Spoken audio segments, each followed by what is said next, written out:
Yeah, the computer restarted. Yeah, yeah.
Good afternoon.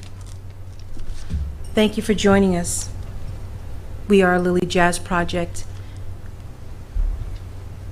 I want to read a quote.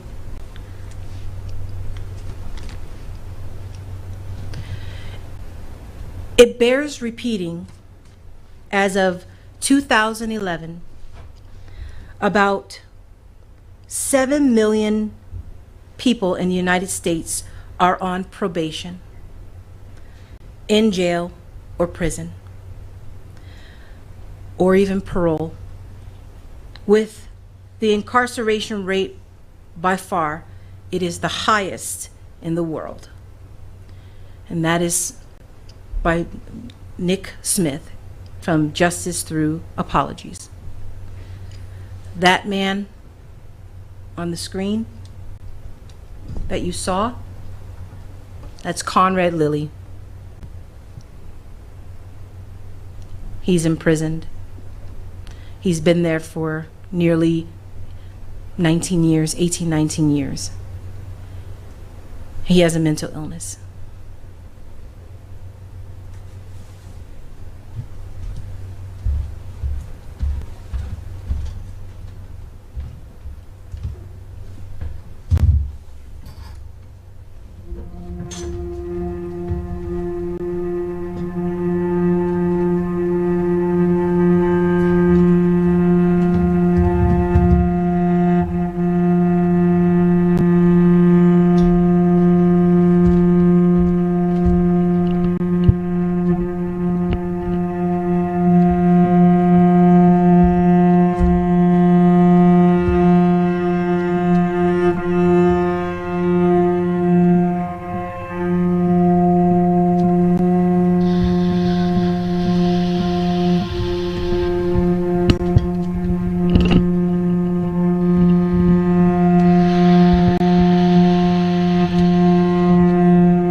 I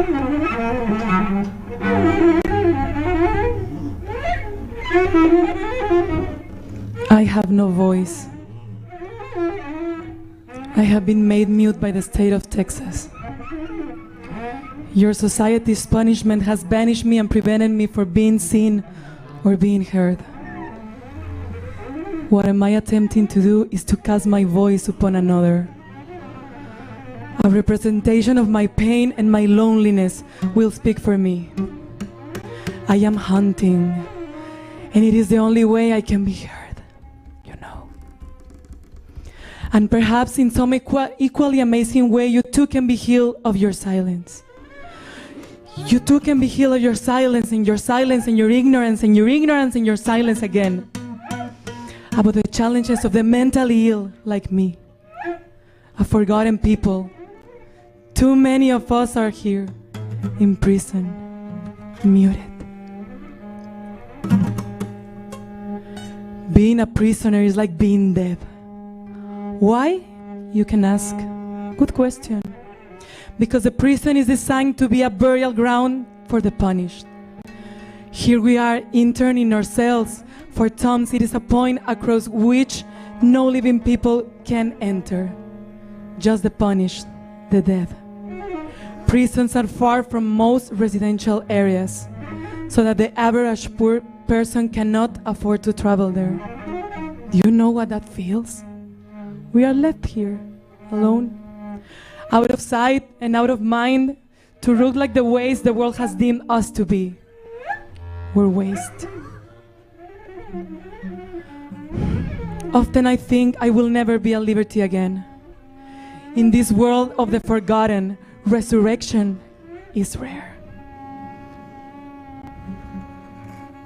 There is little to call an afterlife. If you would be honest with yourselves, you care very little for the prisoners in this nation. Once you are told we have committed a crime and been found guilty by the courts, sentenced by the judge, and remanded to the lockup, you assume all is well. We are okay, you are okay, you're safe, right? I was last released from prison as a discharge, which means I served all of my sentence. The problem was I was a mental health caseload, released to the world after 5 years of solitary confinement, to fend for myself, to advocate for myself. I could not help to fail myself. I don't know if you know, but this is the most severe thing. Mental health patients quit their meds when they are unsupervised and unsupported.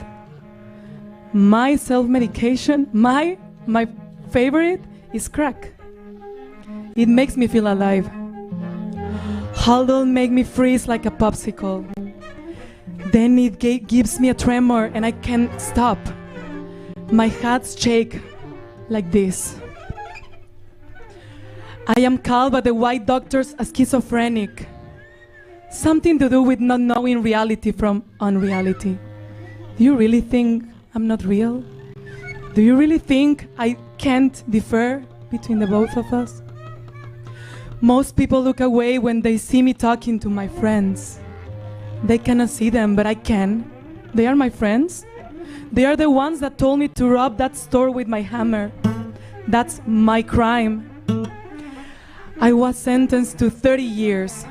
I still have to do 15 years before I'm ever considered for parole. The problem here is that I have been 19 years inside, and I am ineligible as long as I cannot control my moods. I don't think it's right to keep me in a 7 by 9 feet cell, 33 hours a day. What is that? A shower every other day with no one to talk to. How can I get better like this? Do you know? You know what? I'm starting to think, after 19 years here, perhaps they don't want me to live. At least they don't want me to live alive.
I remember that fateful day like it just happened a moment ago. The year was 1991. I had just turned 22. My brother Conrad and I were asleep at our parents' house. We were awakened by the rustle outside the door. The shadows at the windows of my room. I heard that noise. The house was being surrounded by the DEA, Drug Enforcement Agency. The door was knocked off its hinges at 5 a.m. and the home was engulfed by uniformed men. The police were there to serve a warrant for a drug investigation in which myself and my younger brother Conrad were the two star attractions and subjects of inquiry. You'd think we were big-time criminals by the looks of all the government had gone through to make this arrest. The truth was we were petty, small-time dealers. We had no more than an ounce of cocaine crack to our names. We, in fact, were nothing more than a nuisance and troubled to boot. We were young, clueless about life, extremely oblivious to how our choices to engage in drug peddling were negating and impacting both our lives and our community, to say nothing about how it would come to virtually destroy what delicate family bonds remained. It was 28.4 grams of crack cocaine found in the walls of our home, and we were arrested. We were arrested for possession of that crack cocaine.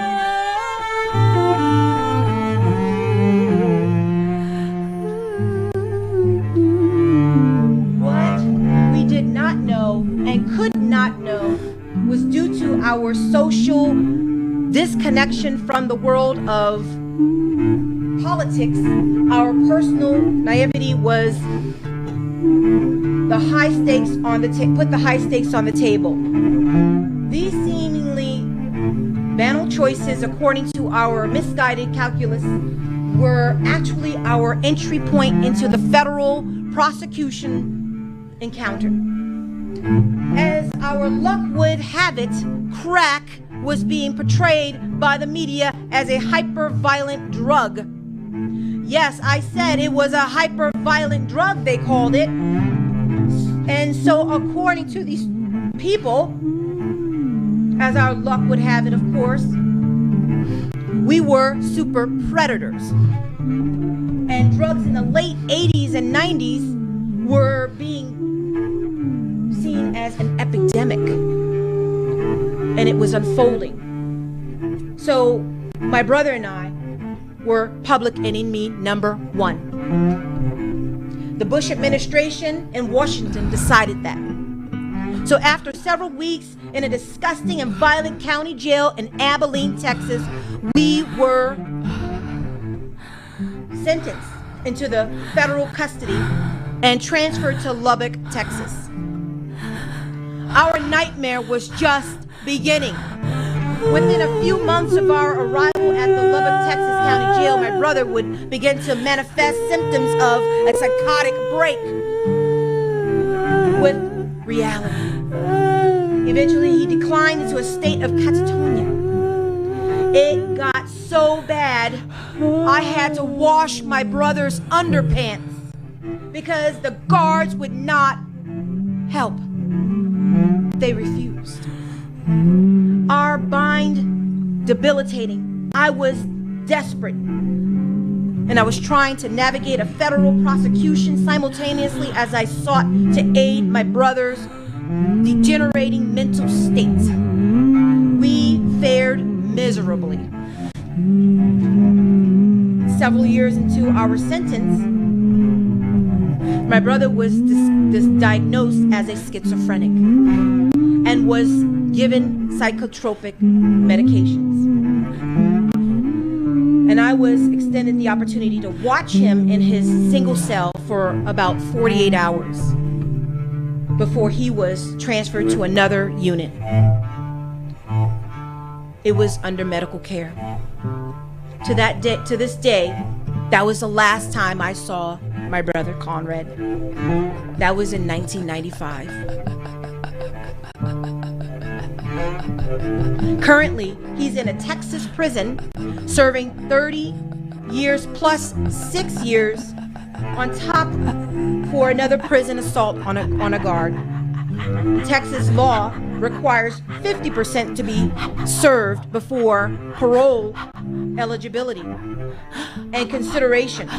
So he's serving what we call in Texas aggravated time.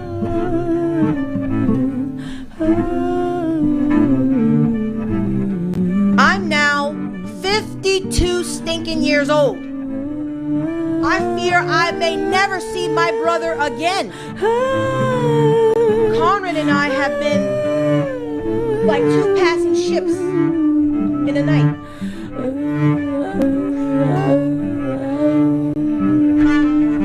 Prison and our unfortunate inability to fare our lives from the tight grip it has held on us, it has cost us a lot.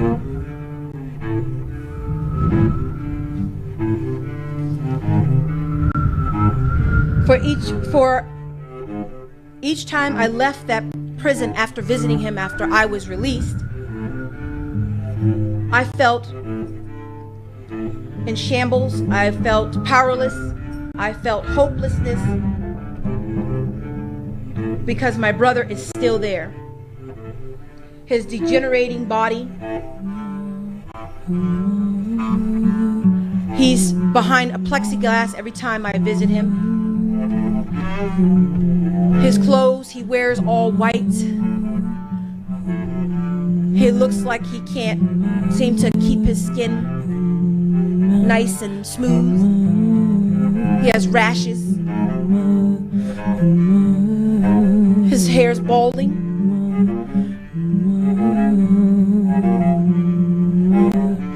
His speech is not the same. He's behind the prison walls and it's changing him. And all I could think about was, how was I going to get him out of this hell?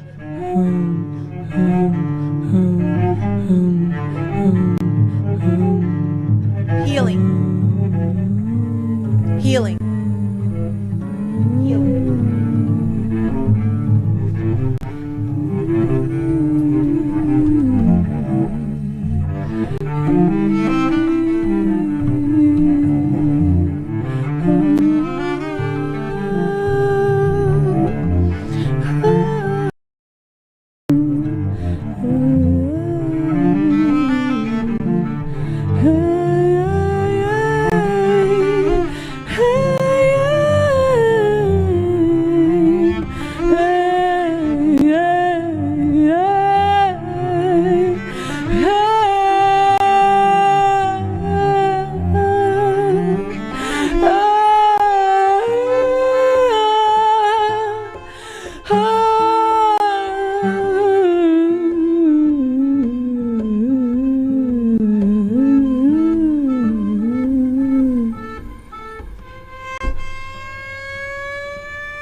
tristeza diz que ela que sem ela não pode ser. Diz não vai aparecer que ela regrese, porque eu não posso mais sofrer. Chega de saudade, a realidade é que sem ela não há paz, não há beleza. É só tristeza e melancolia que não sai de mim, não sai de mim, não sai. Mas si ella volta, qué cosa linda, qué cosa louca. Pois meus precinhos a nadar do mar, meus que os beijinhos que eu darei na sua boca. Dentro de meus braços, os abraços vai dizer milhões de abraços, apertado assim, calado assim, mandado assim. Abraços e beijinhos e carinhos que te fiz. Vamos deixar esse negócio de você viver sem mim.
en la volta, qué cosa linda, qué cosa loca.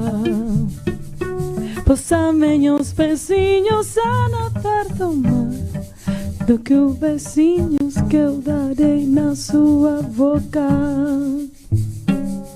Dentro de meus braços, os abraços, vai dizer milhões de abraços, apertado assim, calado assim, mandado assim, abraços e beijinhos e carinhos sem tem fim.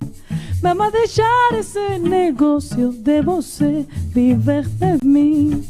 Não quero mais desse negócio de você viver assim.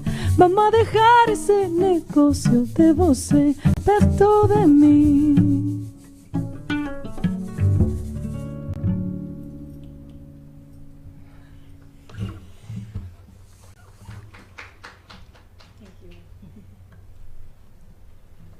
We're going to be playing Corcovado.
We're going to be playing The Girl from Ipanema, featuring Polly Camo.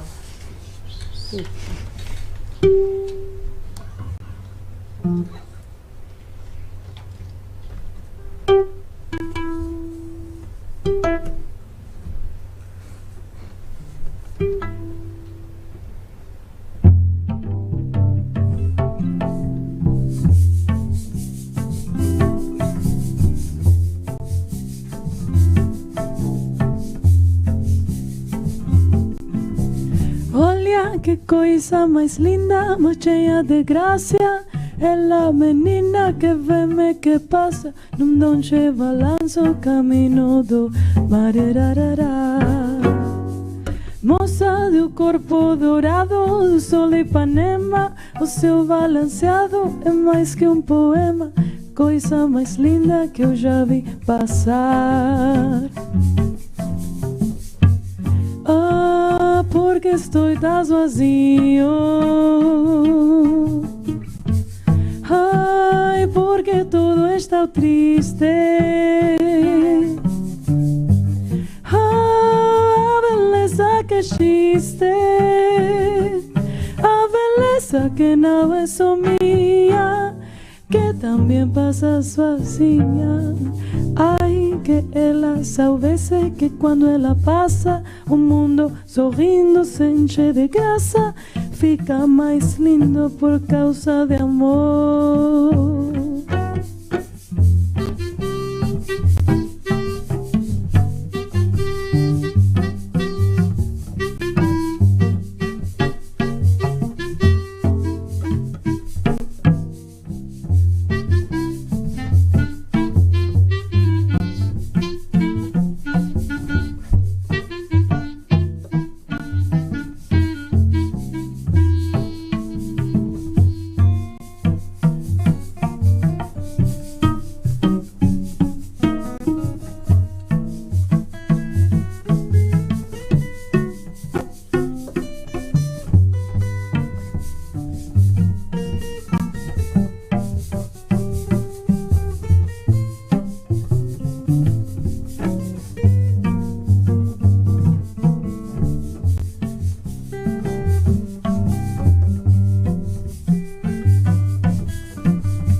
And young and lovely, the girl from Ipanema was walking, and when she passes she smiles but she doesn't see.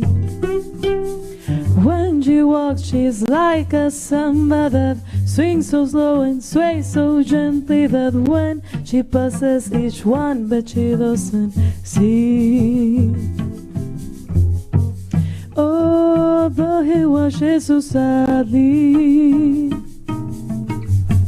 How can he tell her he loves her?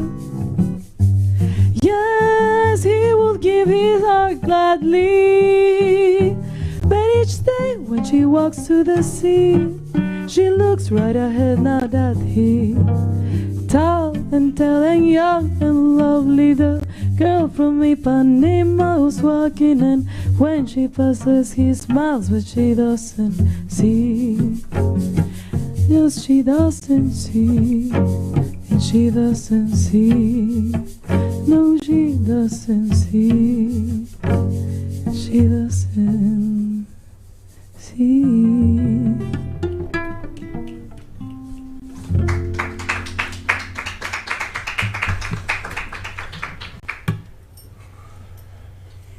Final song will be I Love Spring.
introduce ourselves. Wow. If we can.